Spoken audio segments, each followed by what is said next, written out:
it is very cutthroat, and you have your job one day and maybe you fall out of favor the next. I read the teleprompter. I still remember our general manager coming out and saying, shouldn't do it, but you've got the job. Yes, I was scared. No, I wasn't confident, but I could sure fake it till I made it. You hear people and it's like, why are you talking like that? I think, is this right for me? Because it is 24/7. Dig into a little bit more of that transition from going to school to actually kind of getting into the industry and what those early years were like. It's a grind. You're anywhere they send you on any given day, and you don't know when you'll be home. Yeah. Memorization in interviews is the worst thing you could do. Tell us a little bit about like how a newsroom is structured.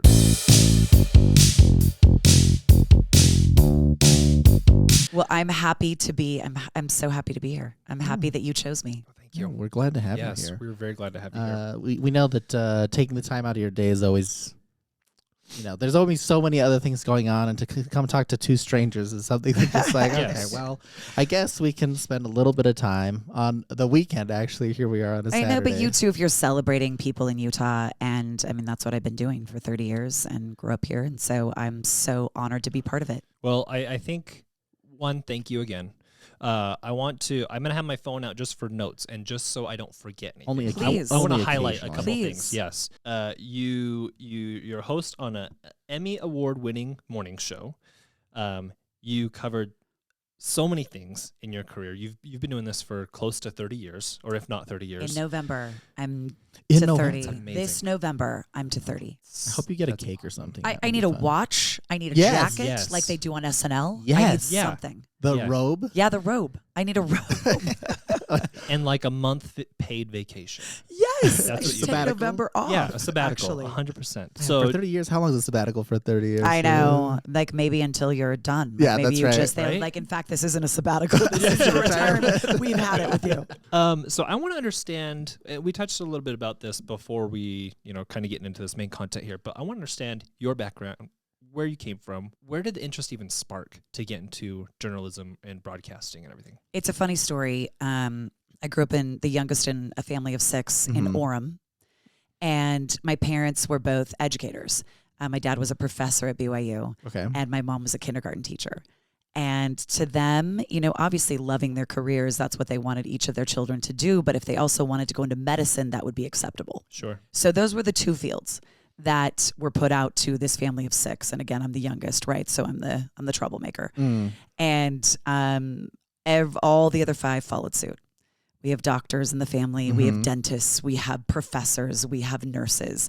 And I, being a young, 12, 13, 14, was thinking, those are amazing professions, but not the direction that I see my life going. And I'm thinking about it at this young age. I'm in middle school and high school because my parents were so firm with education and career and what are you going to do? And it was asked in my house all the time.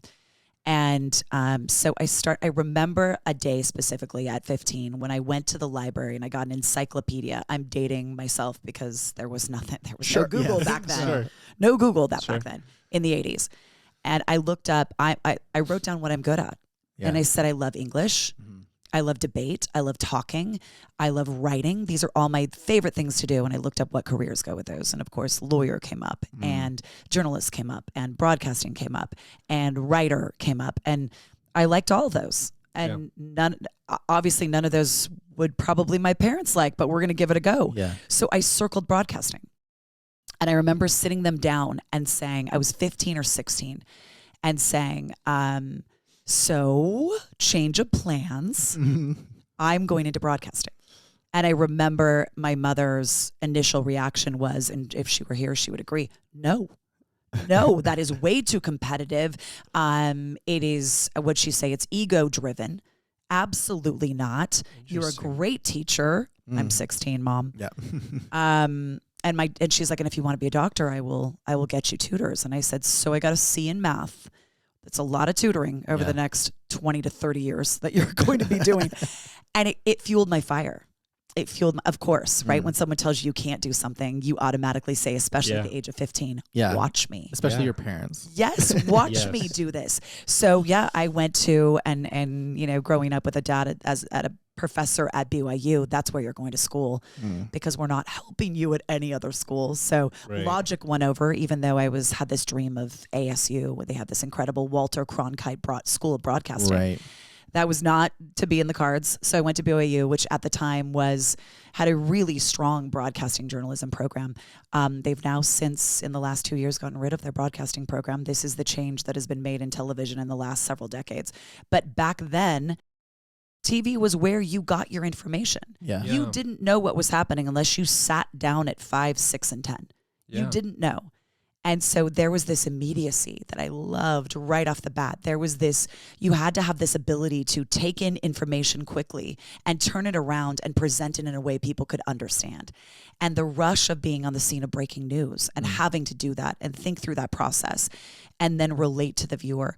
I loved from the second I started doing it at KBYU, where I was absolutely horrible and just stacked papers a lot and had shoulder pads up to my ears and just looked back and forth and was like, thank you so much. Coming up next. Sure. And I was working on my broadcast voice and trying to sound like I knew what I was doing because I was 20 and 21 and 22.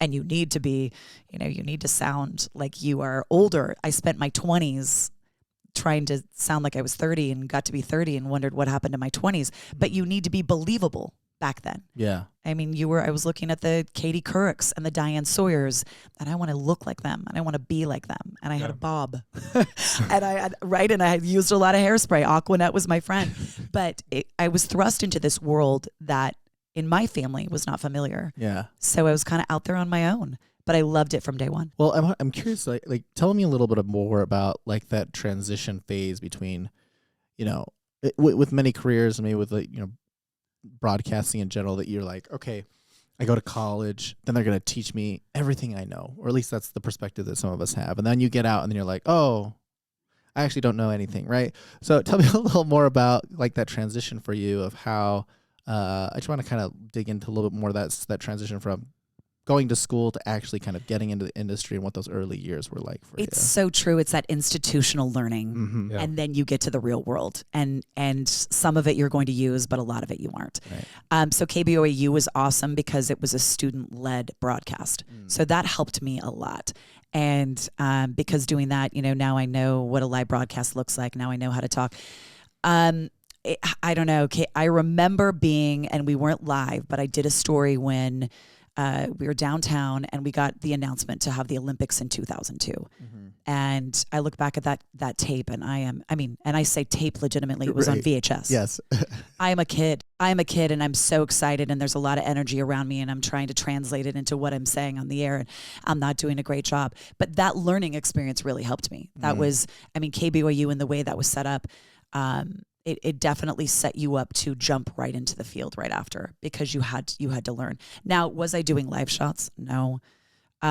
Also back then, right, because this is a competitive field, again, not everybody's doing this, and there are 4 stations in Salt Lake City if that's where I want to get a job. And other than that, I don't have a lot of places to go. I have to leave the state.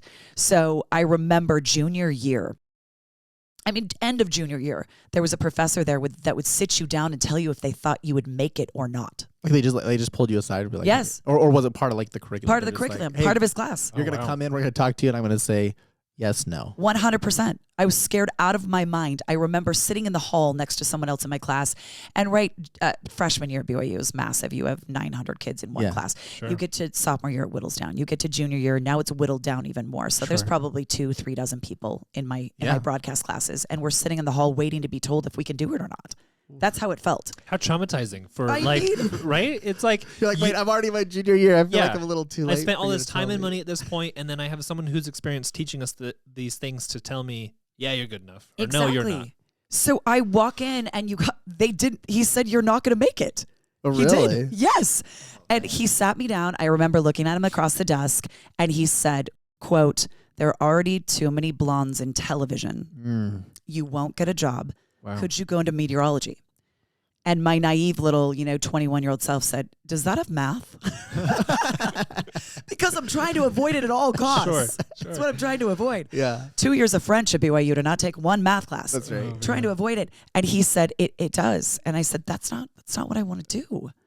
And he said, "I'm just telling you, you're not going to make it." Well, again, just like my parents at the age of 16, I'll show you. Yeah. That's how I felt. I didn't feel like, what other career can I go into? I felt like, I'm going to prove you wrong. And there were a lot of people that he said that to that went into something else. and probably smart people. Sure. But no, I started my senior year. I did a lot of things with KBYU. I interned at my station, ABC4. So I remember walking in there. It's right off California Avenue. If you're all listening, wondering where that station is. So you have 2 downtown, you have 5 downtown, and you have Fox way out by the airport. We're almost to the airport off California. I remember, I mean, I grew up in Utah County. I'm going to the big city to my internship. Sure. Yeah. Like, this is crazy. I'm driving. I'm looking probably at a paper map. I'm trying to figure out where California Avenue is. And Or printing out MapQuest. Yes, I'm printing out MapQuest. Yeah. I see this station and I was so excited and so intimidated. And I walked in and I was right. I was very right to be intimidated. You see these people on TV and then you see them in real life and I just think I froze. Like what do I do here? And I remember someone yelling, "Get my coffee." And I was like, okay, I got your coffee. I think that's that first internship. What I did is get sandwiches at Subway. I got coffee. I made sure people had their powder. I got hairspray. I can tell you in 2025, that is not what your internship looks like. But back then, this was just, wow, I am next to Randall Carlisle. For those of you that have watched TV in Utah for decades, I'm next to Kimberly Perkins. I just went out on a shoot and Nadine Wimmer was there.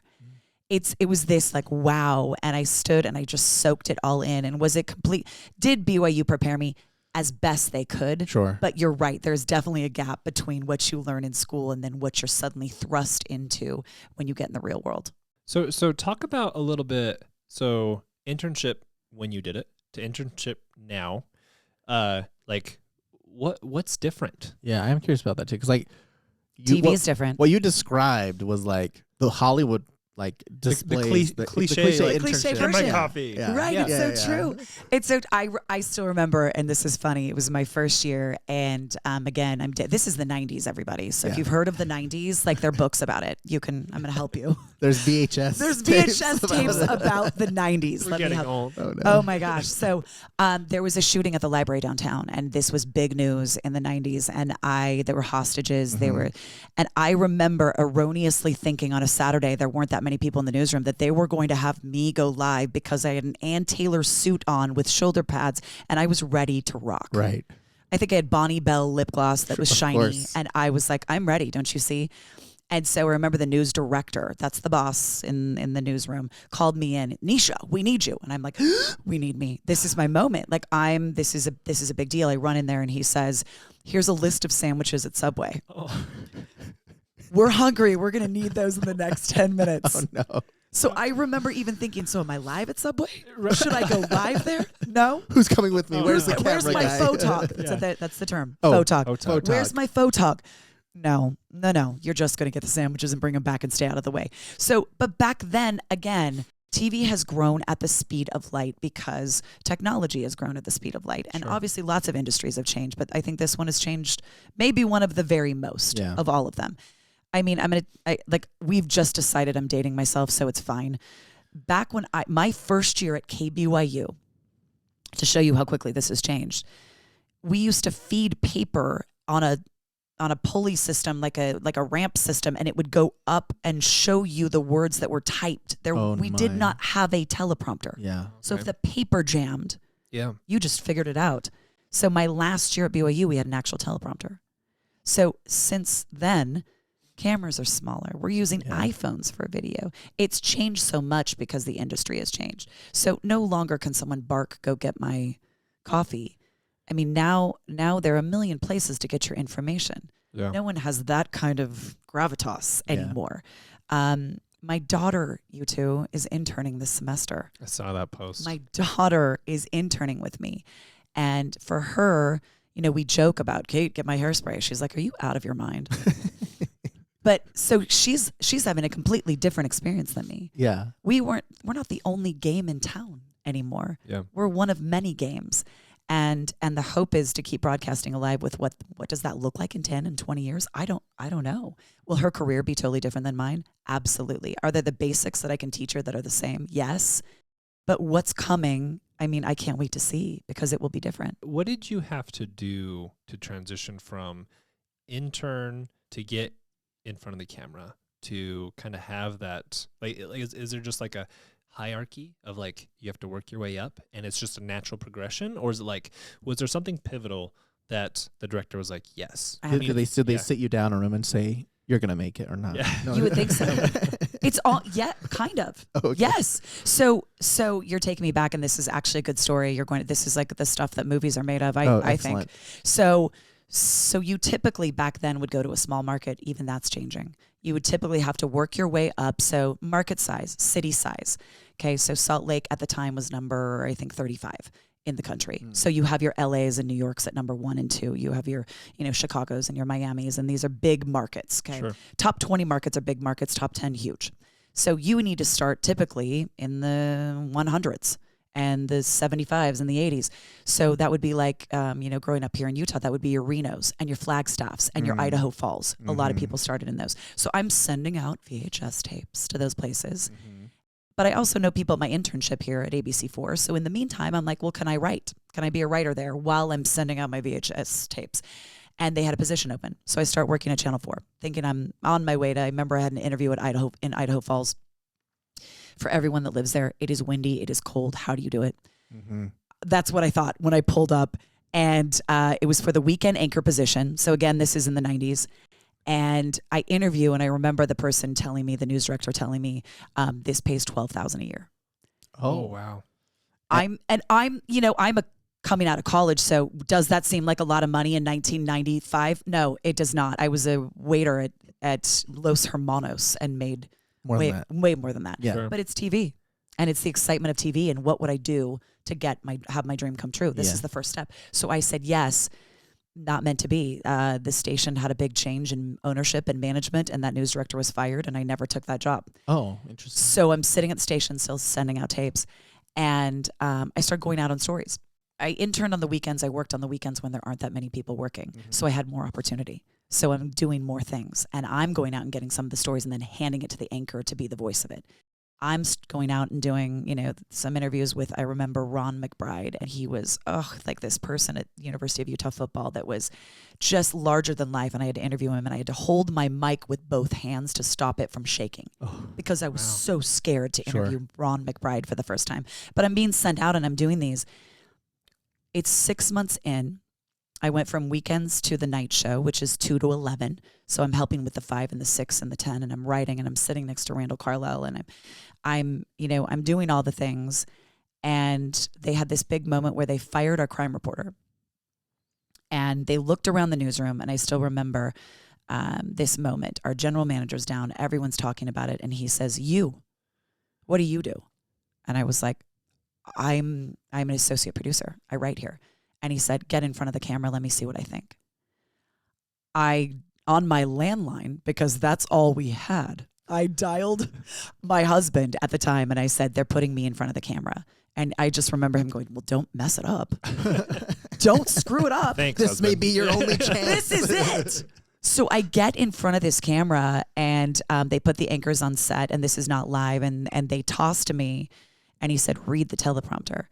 I mean, that's all I did at KBYU. Right. Like I was. Yeah. I read the teleprompter. I still remember our general manager coming out and saying, shouldn't do it, but you've got the job. I was 22. Wow. So it was this Cinderella story that at that time that didn't happen. Yeah. In 1995, 1996, that didn't happen. Everyone had come from a small market. You'd quote, paid your dues. And here I was straight out of BYU, hopping on the air in Salt Lake City. I'd never done a live shot. I'd never done a lot of the things that these reporters I was now going to be reporting with had done. And I was popped onto the air in 1996 at the age of 22. So That's crazy.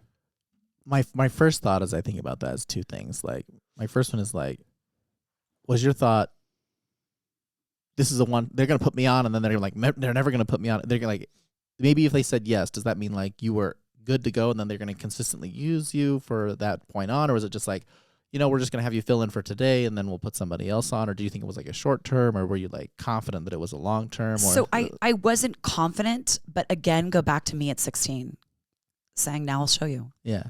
Now this is my shot. No one thought I could do this. I was told no by my parents, no by my professor.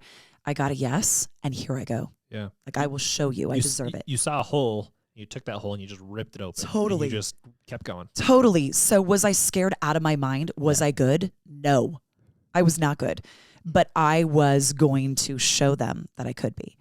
And it's interesting, you know, they'd have me come back and speak, and I did it to broadcasting classes, and I would say, they'd say, how do you make it in TV? And I would say, how badly do you want it? How much do you want it? My level of wanting it was 100%. Like, that's where I was. I never wavered on that. I cried on a lot of days. I got beat on stories.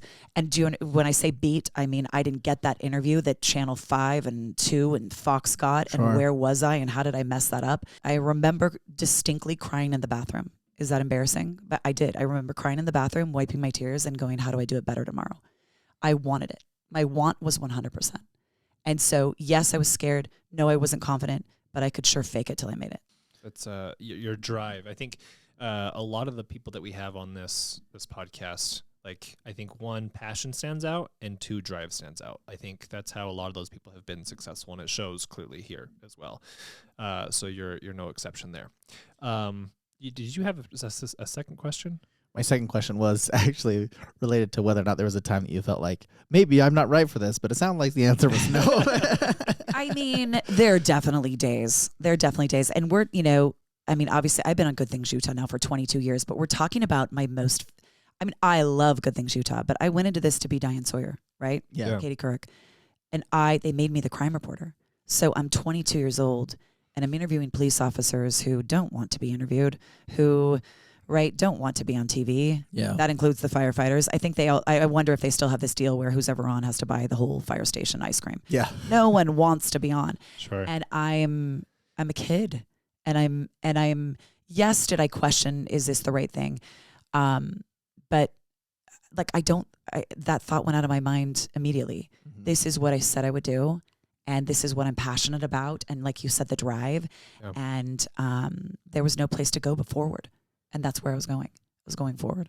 I'm curious a little bit about that forward motion when you say, okay, you got your first chance, right? And then now this is your break. You got it. Okay, great. And you're doing these interviews. You're doing the crime stuff. It's like, how did you move? And what was that kind of transition like, going from crime to Good Things? Good Things Utah. Can I also tell you, just to give you a hint of me back in the 70s and 80s and 90s, growing up in Utah County, and then suddenly covering crime in Salt Lake City. Yeah, I didn't think people committed crime. yeah. I think that's It's still a shock. I think that's still a general perception for some people here. in Crime. Utah. Yeah. We have that here. Yeah. That Happy Valley. doesn't. People are all wonderful. Yes. I mean, come on. So I'm covering these crimes initially, and I had to hide my shock. Right, when you're hearing what's going on. Yes, coming from, I had to. And I'm reading probable cause statements, which for all of you out there, that's the details into the crime that police give. And I didn't sleep a lot at night the first couple years because I was grew up in this bubble, for better, for worse. I had this idyllic childhood in Orem, Utah.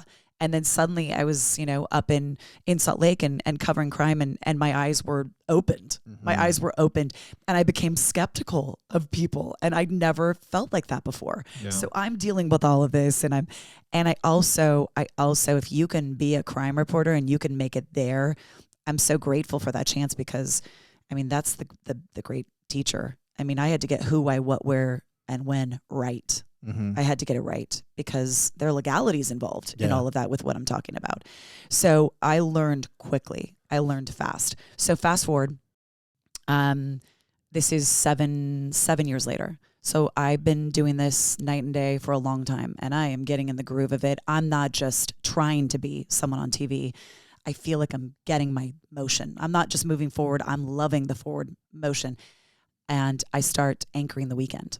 And I remember filling in on the morning show which, by the way, just gives some love and respect to people on that morning show. You are up at 1 to 2 a.m. every day. Wow. You are. So I did that for a couple of years filling in. And then I actually was the morning anchor after that for a couple of years.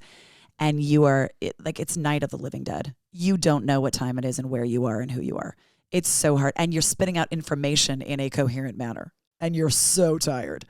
And so I did that, and then I started anchoring the weekends. And so I'm crime reporting. I'm anchoring the weekends. I am in my groove. And I still remember, because this is how TV goes at the time, and even now it is very cutthroat. And you have your job one day, and maybe you fall out of favor the next. Yeah. And I'm out on a story, and the other stations were all there, and we're covering something. And I remember one of the photographers from the other station saying to me, that's so cool that so-and-so from this station is coming to yours to anchor the weekends. How do you feel about that? And I remember like this, flash of, isn't that my job? Yeah. Aren't I the weekend anchor? I go back to the station and I walk into the news director's office and I said, is so-and-so coming to anchor the weekend? And I still remember him saying, shut the door and have a seat. Oh, that's a yes. Stomach. That's a yes. So I sit down and he says, we have a chance to steal this person from KSL. Yeah. We're moving them over and you're in the middle of a contract. So we're keeping you and you're going to keep crime reporting. But then we're thinking about starting this show this fall. It's called Good Things Utah. I hate it already. The first time they tell you. And I'm listening and I'm like, I hate that. I'm the crime reporter. Yeah. Like I just got my groove. People trust me. People think I know what I'm talking about. I'm getting calls. I'm getting tips to do stories. I've got this now. Yeah. He says, this show will be a morning show. And I'm like, what time? 9 o'clock. It's an hour long. It's live. And I said, what's about? Well, we're going to cook. We're going to craft. At the time, scrapbooking was huge. We're going to scrapbook. Mm-hmm. I'm like, no, no, and no. Nope to everything you're saying. And he said, I'm not asking you. I'm telling you. You're going to anchor that show. Or you're not going to be here. This is what you're doing. Yeah. And no one was doing this at the time. The View was 3 to 4 years old. No one had crossed that line of hard news and entertainment. There was no infotainment. Mm-hmm. That was just starting. Like people were just dipping into it. And I was like, it's not going to work. I'm not going to do it. Sure. And I remember like getting out, and no one has a cell phone. Drove my car, had my pager, I think at the time. I'm like, I'm going to look at my pager. Does anyone need me to go to a bank of phones? No. Okay, got it. I drove to a field and cried. Drove back on my landline, called my husband and said, they're making me do this show. I don't want to do it. They're taking me off the weekend. It was the right left-hand turn. I went into it kicking and screaming, but I don't know if I would be in the business with all the turnover and all the changes 22 years later had I not said, okay, I'll try it. So right after that, the Elizabeth Smart case happened. Mm-hmm. I'm pregnant with my first daughter. This is all in 2002, right? This is Olympics are going on. I cover those. I cover Elizabeth Smart. And then I go on maternity leave. And I remember thinking, how did my life just change? And not only becoming a mom, but also now I'm going on an infotainment show. I'm not, this is all new to me. Yeah. And I had a lot of emotional moments about it of who am I now? And I came back when my oldest daughter was 6 weeks old to start Good Things Utah. Typically shows kick off in September, right? It's the fall season. If you ever wonder why we celebrate our birthday October 20th, it's because I had my daughter in August. So they're waiting for me to come back to start Good Things Utah. Interesting. Okay. And then we built this hole in the newsroom that was just dark and an empty space. Sure. We didn't know what to do and how this looked like to do a lifestyle show. Yeah. I remember we called Sundance.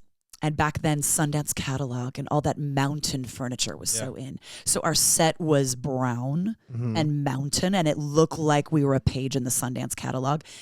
And we practiced, and for the first time, they sat Reagan Ledbetter, Angie Larson, and me down, the three of us. Reagan Ledbetter at the time was the morning anchor. Angie Larson was the morning traffic reporter, and me, who'd done crime and weekends, for 7 years. And they said, just to practice, the three of you talk. About what? Is there a script? And you've been friends or known each other just casually just in the through newsroom. work, or just in the newsroom? Just in the newsroom. Talk about what you did over the weekend. So here I am that's tried to be, someone that you can trust on the air for all these years. And I promise I've got it and I know what I'm doing. I'm doing it. I'm going to prove myself. Here's my news voice. I had a great weekend. How was yours? Is how I sounded because I didn't chat. Yeah. Right. Not on the air. Not on the air. Right. And, and our morning anchor was like, mine was great. Like, I think I watched, football. And I was like, football's fun. I didn't know what to do. I sounded like an idiot. Sure. That's how, So I was like, this isn't going to go well. And you took these 3 people who'd been trained as broadcasters and threw them on a show that was supposed to be just, it's live and it's real. And I think our first several shows are hilarious because we just struggled to find a groove after doing what we'd done for so many years. Mhm. I was afraid to say something wrong. I never went off the script. It was on the teleprompter. It was on my notes, or I didn't say it. And now you're asking my opinion on something. Is that okay? I'd never Right. done that before. We don't have opinions. We're unbiased. Right. You're the news. So Yeah. the show, it completely shifted me into a different realm. You've brought up a few stories where there's different positions in your field. And I think from a consumer standpoint, it's like, I know the news as the person who sits behind the desk reporting. That's the main anchor. There's the weather person, man or lady. There's the sports guy or girl.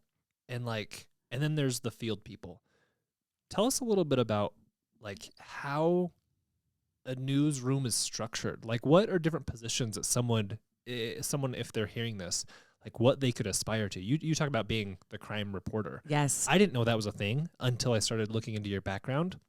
And I didn't know that there was someone specifically reporting crime. I thought it was just like part of Whoever's available. Yeah, whoever's available. So that depends. It depends on the newsroom and their philosophy. And if you have a beat, we call it a beat-driven newsroom. So your beat that you work, you're calling people, you're meeting people, you are hoping to generate stories from these people. When I started, we had a beat-driven newsroom.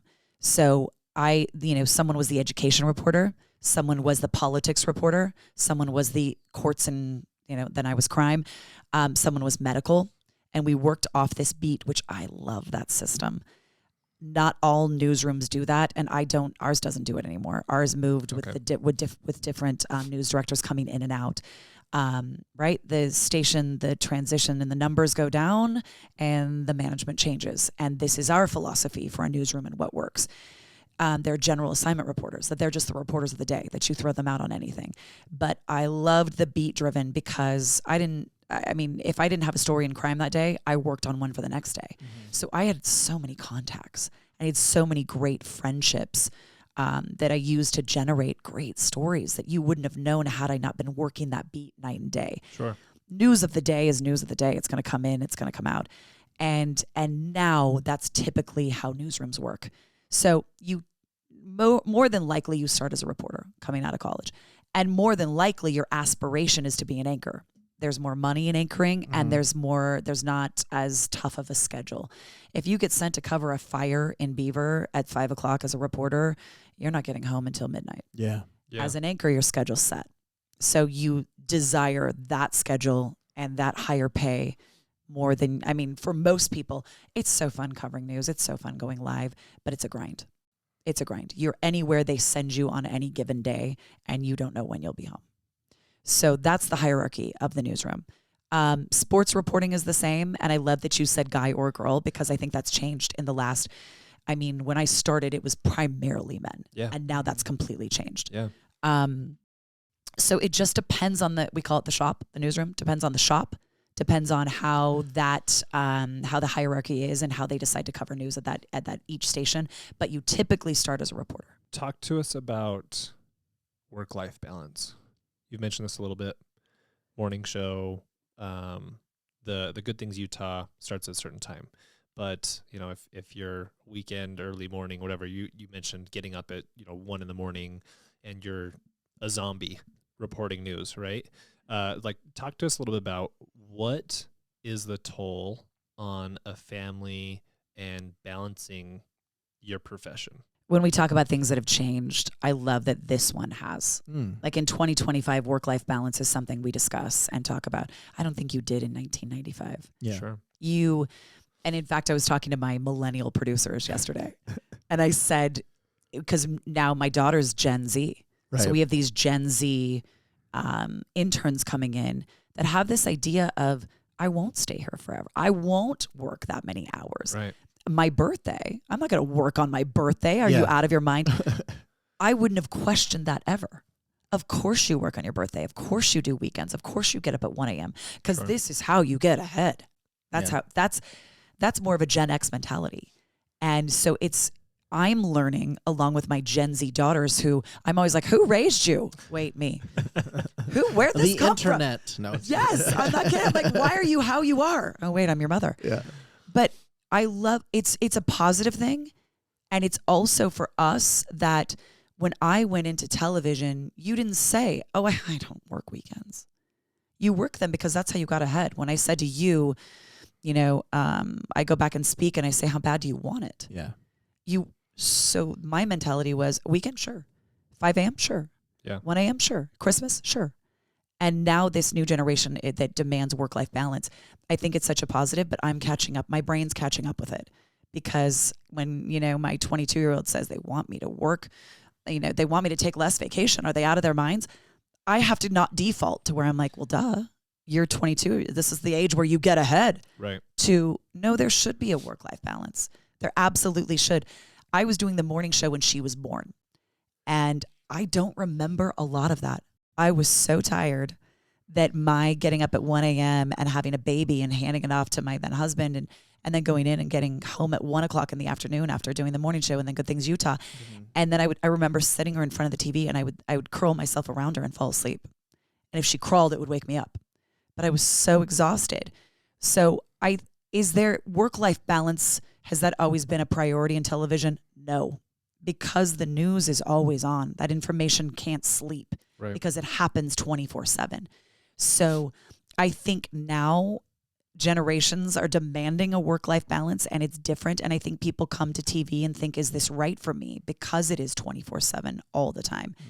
And a lot of people say no. A lot of people say, no, I'd rather have a family life balance. You either work 2 to 11 because you're doing that 10 o'clock shift, or you sometimes work 8 to 5, which is a nice shift because you do 5 and 6, or you do that morning show, which is 1 a.m. until sometimes noon and 1 o'clock. And then the news is on the weekends. And then we used to have someone overnight at the desk. I don't know if that's still happening because I'm not in the newsroom anymore. I'm in Good Things Utah's office area. But you would sit there overnight and listen to the news. So I struggled with work-life balance. I struggled with doing it all. Sometimes I think I had it together, and sometimes I think it would slip because the immediacy of it demanded that. And I thought to get ahead and to be where I was, I had to go right along with it. And my daughter won't approach it the same way. And I think that's a good thing. And I'm fascinated to see how she can make it different now and how millennials and especially Gen Z are demanding different. So thinking about that from your perspective as a person who's been in the industry and seeing the changes that are coming through and, having your daughter come in, you did say one of your pieces of key advice is like, how much do you want it? Because you have to work. What other things would you tell people who are considering getting into this sort of space that you could give them advice or, words of wisdom as a person who's currently in it and seeing kind of how things need to adapt? The evolution of it all. It's so funny. I was telling our meteorologist, I was introducing him to Kate the other day, and I said, this is my daughter. She's going into journalism. And he immediately turned to me and said, you couldn't talk her out of it? Couldn't talk her out of it? I wanted her to be a doctor, but... Right. I said doctor or teacher. Runs in the family. I said... I want my kids, it's so interesting because of how I grew up. I want them to be, anything they wanted to be. I never pushed either of them toward broadcasting, but they grew up. Yeah. They grew up at the station. Like she grew up running around, leaving notes on anchors' desks and laughing and grew up knowing what 3, 2, 1 meant and when that you're quiet. And grew up knowing you don't give yes or no answers to questions. You elaborate and you're personable and you look people in the eye and don't look at the camera, right? She grew up doing this and it was never her dream. But I always tell her, again, TV is not going to hand you a career. Right. You do have to want it. That hasn't changed in 30 years. You do have to want it and you have to work hard. And now, instead of just me going on TV and being done for the day, that has to go online. There has to be a social media component. There's so many more things to our job that I never dealt with when I started that she will now have to do. And it's tedious and it can wear on you. The other thing about it is, right, everyone's lives I feel like are so public now, but mine has been for decades. When I was in reporting, the big change in that, I'll try to come back around and answer your question. But when I was reporting and people, you couldn't hop on social media and tell me what you thought of my story. There was no social media. Right. Best you could do is call the station. Exactly. And we'd hang up on you. Yeah. Or not answer. Thanks for your input. Yeah. Oh, you don't like that story? I'm sorry. The line just went dead. Yeah.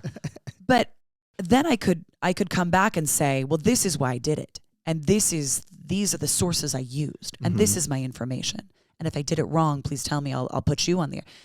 When I started doing Good Things Utah and Facebook first came to be, Suddenly it wasn't about what I was saying, but it was about me. Suddenly people didn't like what I said about parenting or my hair that day. And my nose looked funny and I sounded dumb. And it rocked me. It was like the beginnings of when Instagram didn't exist and Facebook was just coming out. Mm-hmm. And all of us felt it right off the bat because we'd never been judged that way, never been looked at and critiqued that way. And this is the world that my daughter grew up in and she understands more than me. And so that won't be foreign to her. It was for us. I floundered with who I was for quite some time. I mean, I had just from the moment I was 16, just wanted to tell a good story. And suddenly people didn't like what I wore that day.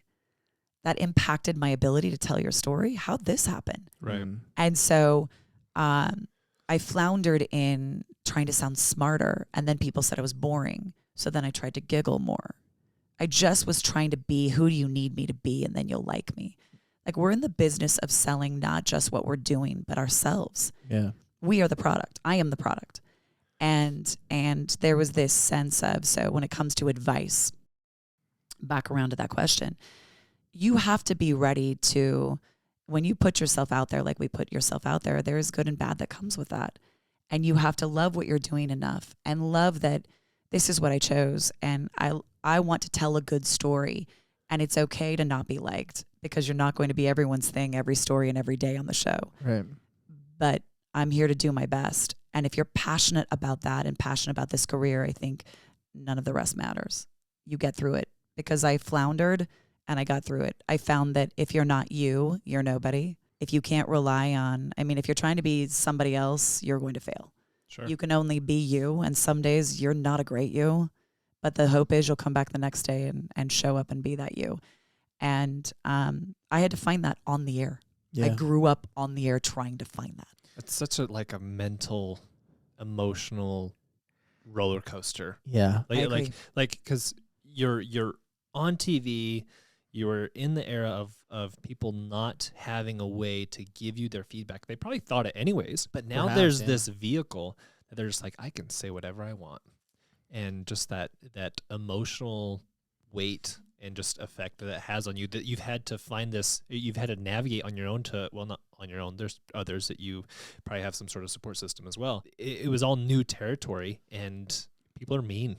Like, it is Shockingly so. It Yeah. is Shockingly so. Yeah, crazy. There's something weird about this parasocial relationship that people have, this level of entitlement of what Yeah. they feel like every voice has the Yeah. same level of weight. We had a switch in our show 9 years in, and it was a big switch. To the Good Day. Good Things Good Utah. Things Utah. To Good Things Utah. A big switch. There had been 3 of us and then 4 of us that had been on together for 9 years. Yeah.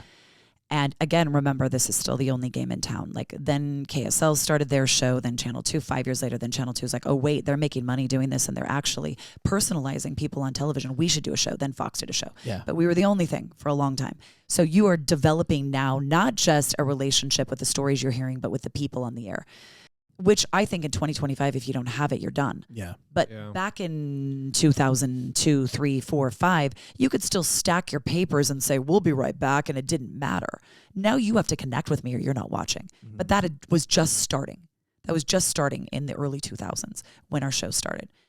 And so you have this relationship with us, and just with changes in the newsroom and then changes in personal lives, 3 left in 6 weeks, and just me was left on GTU. So we hire these 2 new people, neither of them broadcasters. Now, we see that this is a show where that is a good skill to have to do that show, but you can also just be, like one of them had been Miss USA. Yeah. Another one had been a dancer for all her life. She was in her early 20s. And both incredible personalities and incredible people, but they weren't the 3 who left. Right. They're different. Of course they are. The hate that those 2 women took from social media, and some of it then would go to me that the 3 must be gone because I got rid of them. Oh, sure. And I'm the only one standing, so what did I do? You're the executioner. Right, I must have gotten rid of everyone. Like, I have that kind of power. Right, because that's your choice, apparently. They ripped these women to shreds to the point of, and we're always taught in broadcasting that if something goes wrong, I have seconds to decide if I'm going to.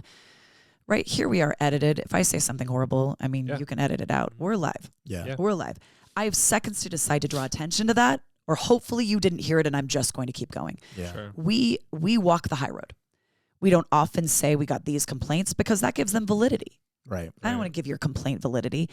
It had gotten so bad that I went to our general manager of the station and I said, I'm addressing this on the air.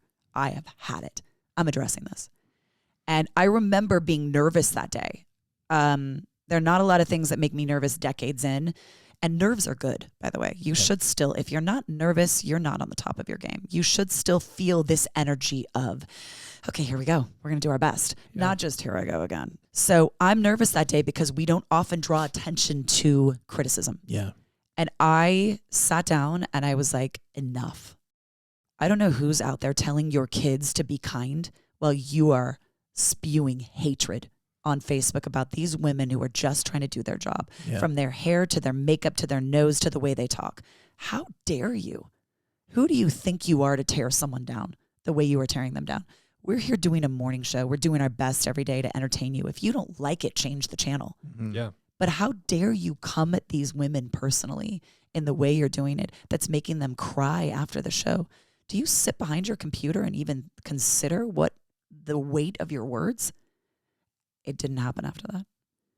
So I haven't had a moment like that since, but that just tells you we're people too. Yeah. Yeah. We sat down like you did at whatever age you did and decided what we were going to do and decided we wanted to tell stories and do interviews and do them the best we can. And I understand we put ourselves out there in the public eye. So that opens you up to more criticism. But this, tell your kids to be kind at school and hope everyone's kind to you and spew this vitriol from your phone or computer. It shocks me still. It shocks me. And enough that I was like, I'd never said enough on the air before. And I did. And it made a difference. It stopped. That's awesome. It didn't totally stop. It all comes, but not the way it was. Well, great job. Yeah. That's awesome. Well, I think for all of us, when you're like, I can't watch someone suffer around me like this anymore. And obviously there's so many places now to put your hatred that we're not the only game in town. Yeah. But at the time we were. And it felt so hurtful. Yeah. And I think it's a different thing when you know these people. You work with these people all the time and you're protective, right? The mama bear comes out, or that friend of like, you're talking bad about my friend. Like, what the heck? Yeah. I still, though, like a couple weeks ago, my daughter, right, my Gen Zer looks me up on, Googles me, and there's some comments or thread on Reddit or something that was like, I can't stand her anyway, or this, that, the other. And she's like, isn't that funny? And I was like, yeah, wait a minute. Is that funny? Is it funny though? Hold up. Yeah. So no, we talk about thick skin, that celebrities have to have a thick skin, that people on TV have to have a thick skin, that every one of you social media influencers, if you put yourself out there, no one's skin is that thick. Yeah. No one. You say it doesn't bug you, but I promise you that one negative comment I think about so much more than those 25 positive ones. And I hate that that's the way it is, but that's human nature. What I'm shifting gears a little bit. What has been your most favorite experience, moment in your career or your interviews or the Good Things Utah? Like, what has been something that's just it's either pivotal or you'll never forget it? And knowing that you would ask me that, I was thinking about that this morning while I was getting ready. And I could go way back to reporting because those days and those 7 years are who I am today. Like that basis of television. And, not many of us can still look back and still be in TV, and we were in it back then in its heyday. Mm-hmm. And there are things that needed to change, obviously, but that made me who I was. But most immediately, I think of our 20-year show. I thought this show would last 5 minutes. When I sat in that office and said, no, I did not think that 22 years later, I'd be sitting here with you. I did not think that we would have a 20th anniversary Good Things Utah. And so we're putting together this 2-hour show, and we're wanting to bring back all the incredible hosts from years past and give them, all the people that have been part of the show, all the interns, all the guests for all these 2 decades in television. And how do we make this show come together?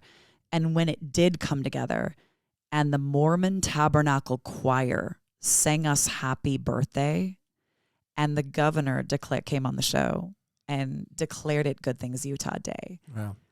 And my kids are, my daughter's there at the time, the one that then went into broadcasting, and the guests that are coming back. And it was this full circle moment for me, that this little show that everyone rolled their eyes at and couldn't believe I ditched my journalism career to go be part of, even though I had no choice. It was this moment that I was like, this is what we've created. And this is something that is special, not just to me. And there's a reason I've done this long. It's special to the people in Utah. And I got to take it all in for those 2 hours, what we've created and what we've built. And I was so proud to be part of it. It's always good to be able to look back on your career and be able to see something that you, like a legacy in a sense that kind of gets left behind. And can I tell you that it's a journey, because everything is. I've had people even, 6 years ago say, you're still on Good Things Utah, in a way that I was like, oh, yeah. Should I be in LA? Yeah. Should I be looking for jobs in Seattle? Yeah. And it wasn't just one person. So you're still there. And it's only in the last, since that show, that I was like, you're damn right. You're damn right I'm still there. This is a legacy that I'm so proud of. And there are not many people that have been in television, on a show for over 20 years, but at a station for 30. Yeah. And instead of going, you're right, should I be somewhere else? I feel like this is exactly where I was supposed to be. And I'm proud of my legacy, rather than what should I or could I have done to go somewhere else in television that I didn't do. I love that I've been here, I've been home, and I love what I've been part of creating. It's interesting to hear you say that, because I feel like growing up, we grew up in a very small town in northern Utah. Fox News, Fox 13 was always on our TV. It's because it's what we got for free. Yeah, it's from the antennas, right? Right, I get it. I get it. And so we were kind of poor when we were younger. Yeah, we were not super poor, but we were kind of. We were poor for him. Yeah.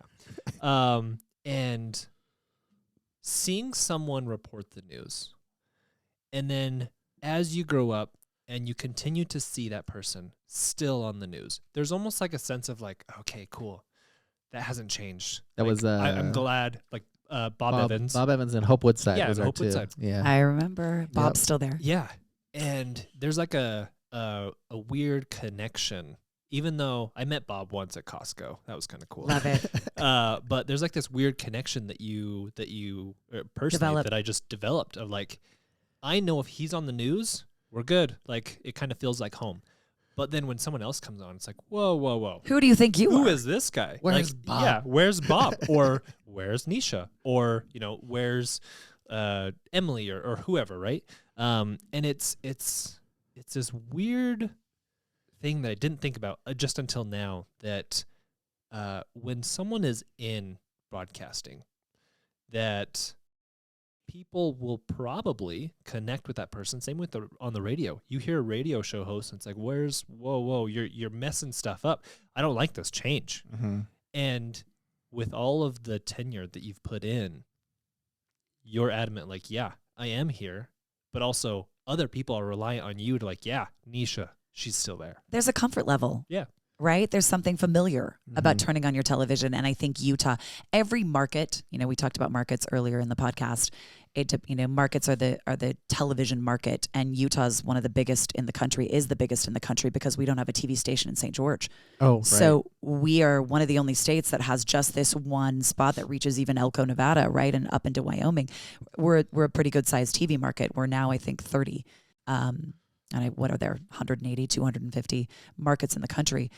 But I think in this market, we value our people. Mm-hmm. Utah values knowing you. Yeah. And other markets, I think, like your Phoenixes and your LAs, and people kind of come and go.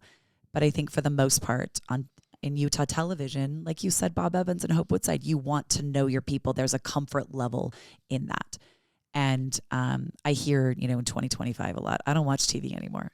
But you're still there, right? Yeah. I don't watch TV, but you're there, right? Yeah. So you saying you love the legacy, you love what you've been part of creating and kind Yes. of been seeing it through up until this point. I wanted to ask the question, if there was anything you would change if you could go back and do your career over again.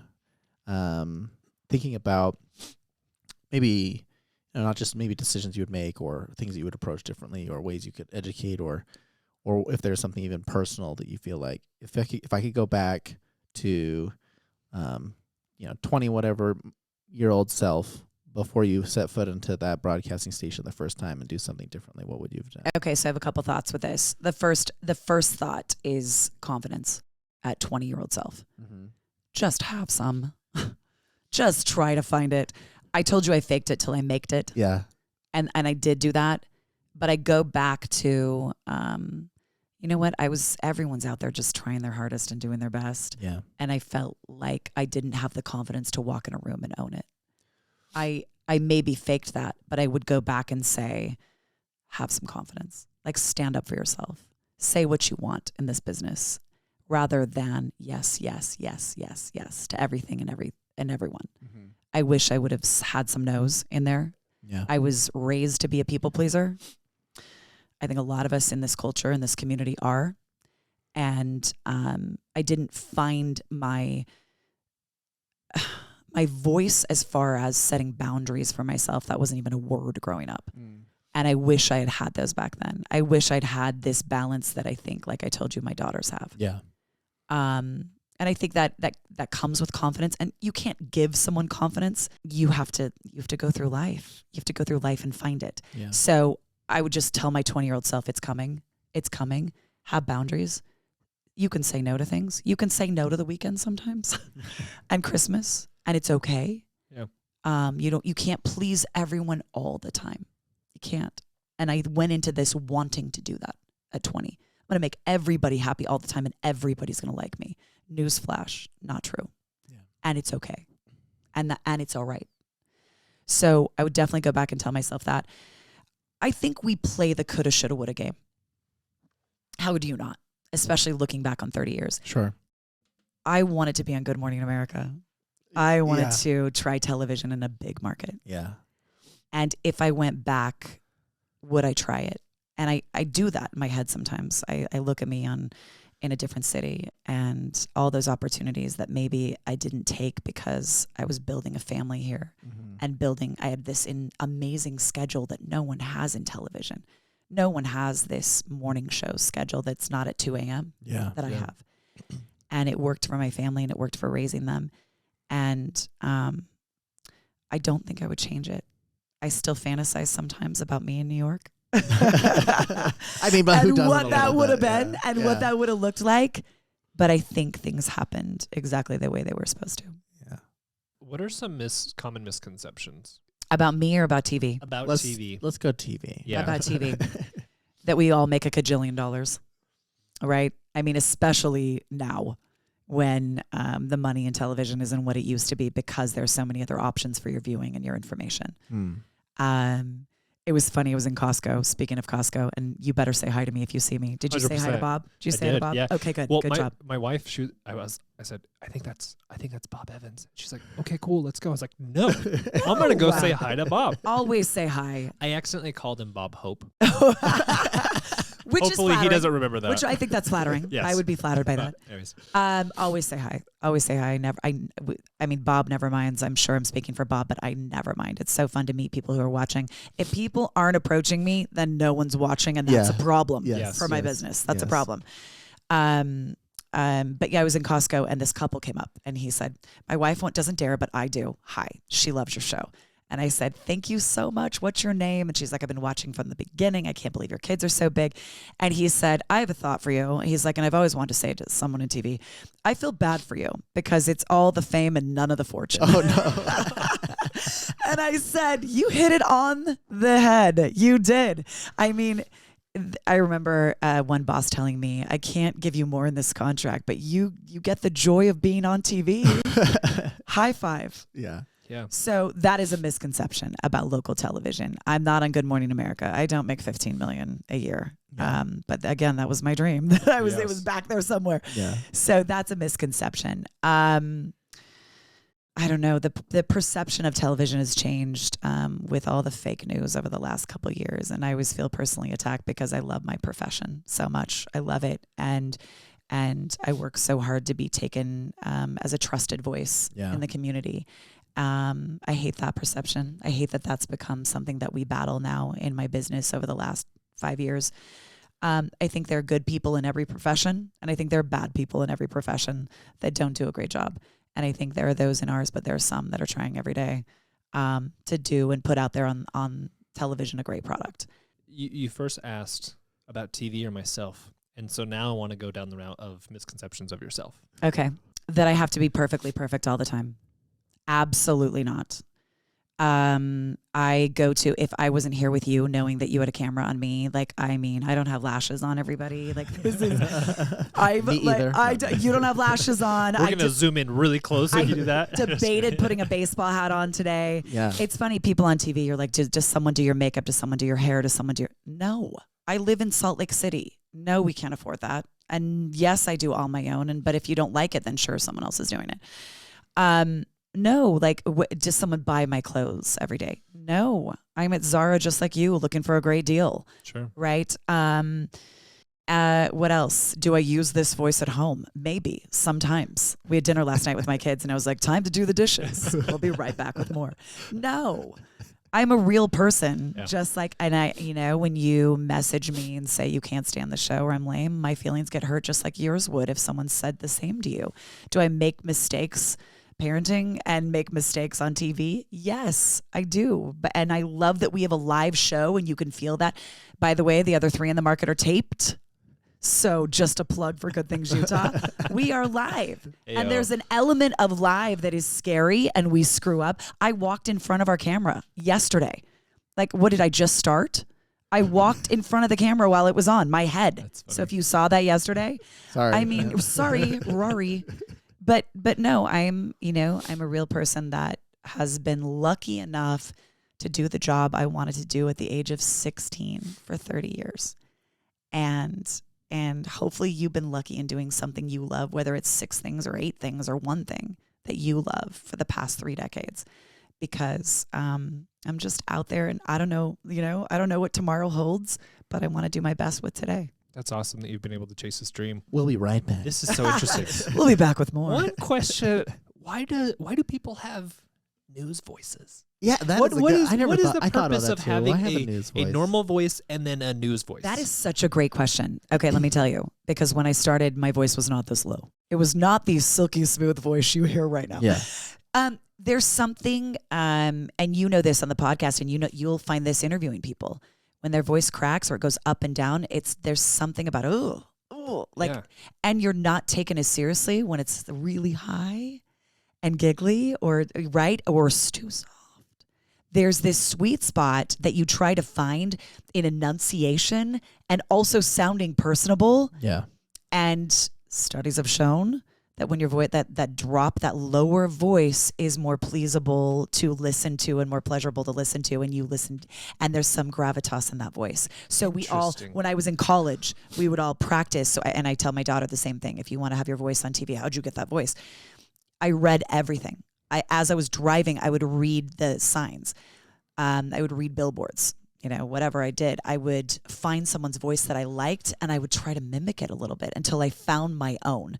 Now, don't go out there and try to find, I want to sound like Nicea Degering, I'm going to have that voice. Have your own, but if there are parts to my voice you like, but everyone works on their voice in TV and tries to find that voice.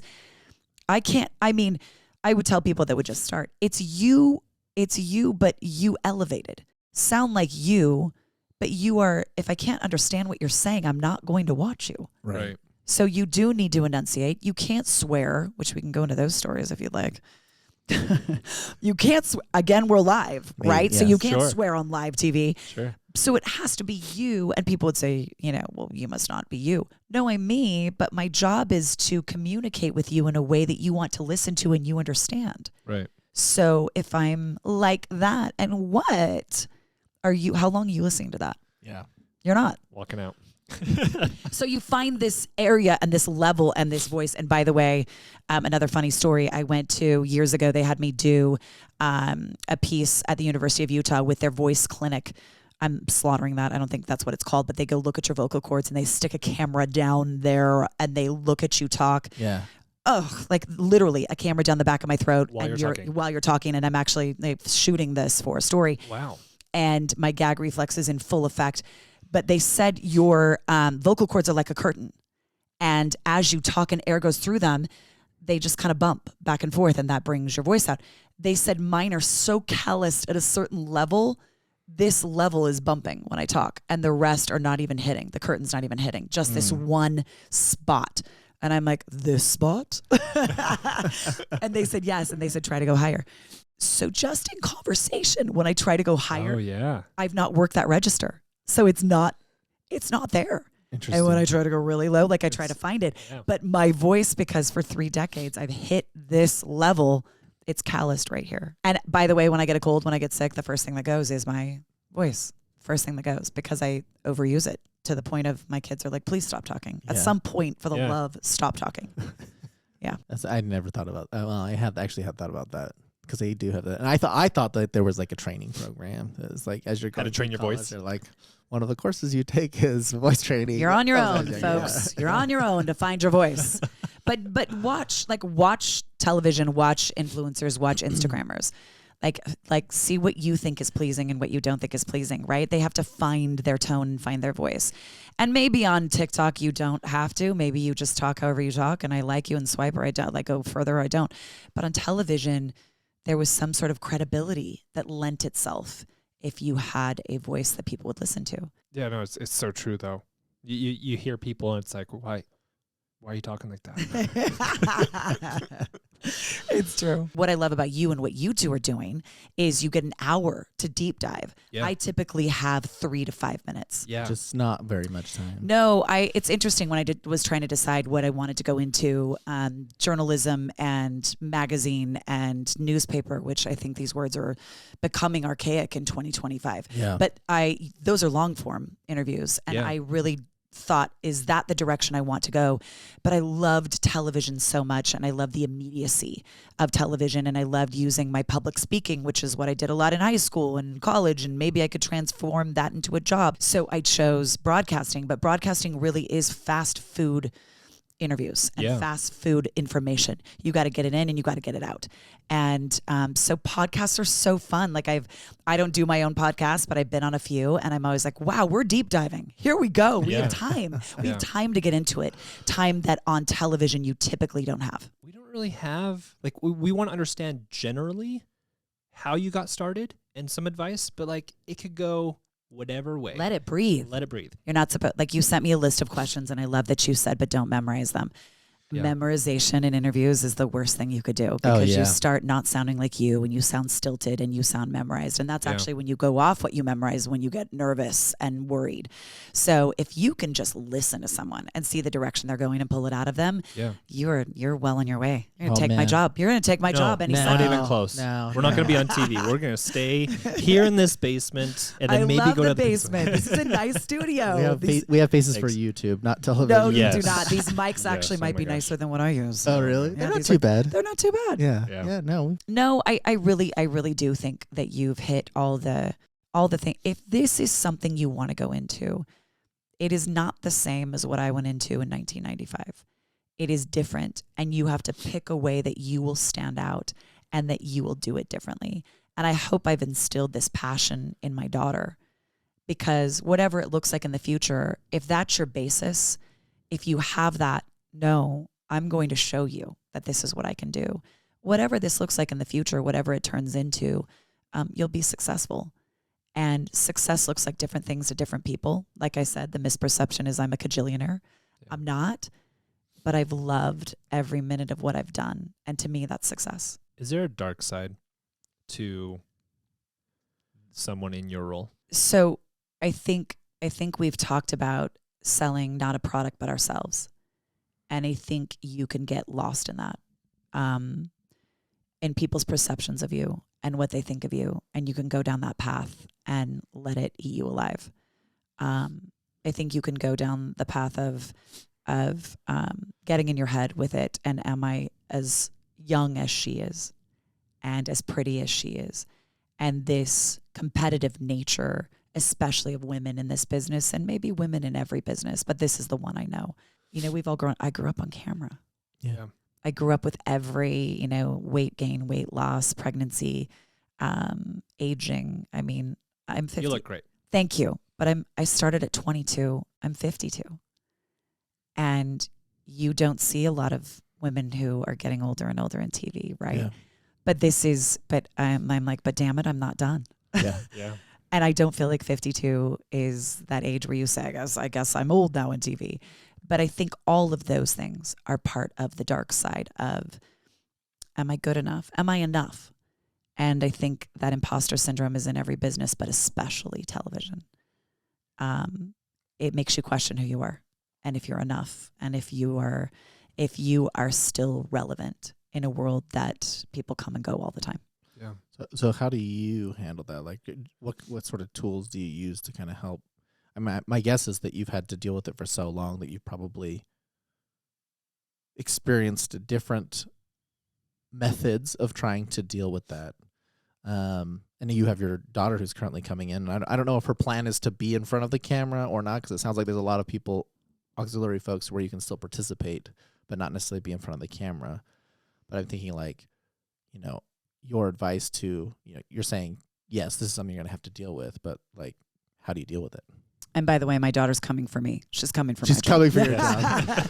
He's like, it's my opinion, 52. I'm not kidding. If she were sitting here, she'd be like, I think you're done. I think you've had enough. I'm here now. Yeah. My advice is know who you are. And that is easier said than done. That's easier said than done. I remember in my 20s and 30s, I wanted to compete with every female that walked in that door. Mm-hmm. And it wasn't until I hit my 40s that I thought, why not celebrate women? Why not? Why not? Why not celebrate that next person? Everyone has something that they're good at. Why not celebrate what that is? There is only one Nicea. There's only one either of you. And focus on that and be the best that you can be. If you listen to the noise, there's always going to be someone else and someone next and someone behind you. There's always going to be. So do you and do the best you can be. And that's where the confidence comes. And again, telling my 20-year-old, which she actually has a lot more confidence than I did at her age, but telling her, here's some perspective. Let me hand it to you. It's not how it works. She's going to have to gain it. She's going to have to go through it. But at least for all of you listening, in any career you are, if there's a seat at the table for women, like pull out their chair and have them sit down rather than competing. There's enough of that. Celebrate other women and celebrate you. You have something uniquely yours that people want to hear. People want to hear your story. Everyone has one. So be confident in yours. The only other thing I think we usually do is we come to the end, we see like, was there any other things that you would share with people who are interested in the field that we haven't had a chance to talk about so far yet? Either insights or Questions we're not asking. Questions we haven't thought about. I think you two are awesome. Oh, Thank you. No, and I do y'all's job for a living. Oh. And you did such a great job. Yes. I think the key to interviewing is to have your questions, but then go with what they say. And that's what you two have done today. If you are just going off questions, and believe me, a lot of people do this, you miss what the person's saying if you're thinking of your next question. This is about listening. Yep. And it took me a while to be able to do that. It's a skill. It's a skill. You develop it. You're not so scared to have all the questions that you forget that these are people. And you're missing this great opportunity to launch off what they just said. And believe me, I've had people sit next to me that the person that we're interviewing has answered the next question, and they'll still ask it because they're not listening. Yeah. They're not listening. So you two, great listeners today. Thank you. Thank Thanks. you. Yeah, A++. thank If I Appreciate sat it. you down your junior year, I would say, you've got this. Yes. We would get a pass. Yes. Head into Oh, your no. senior year at BYU. You can do it. One thing that we want to give the opportunity for you is to any plugs. Whether I will. It's like Sure. any hobbies, any businesses, anything that you want Projects. to. Yeah, any projects. Yeah, anything you're working on? Now's your time. So to say it. don't forget to watch Good Things Utah on Yes. ABC4. If you don't have a television, then go get one right now. No, we always post all of our stuff later. So if you'd like to watch Good Things Utah on our ABC4 web, like you totally can. And it's at 9:00 Monday through Friday. It is live. Please follow me on social media. It's a glimpse into my personal life and my family life. Like I said, TV is quick. And you get to see a little bit more of me on Instagram, Nicea Degering, and on Facebook and on LinkedIn. And then projects. Like I I mean, you'll see me out and about on commercials and hopefully more podcasts like this one. But I would love to have you have a peek into my life and follow me. So please do. Excellent. Awesome. Well, thank you. Thank you you for your time.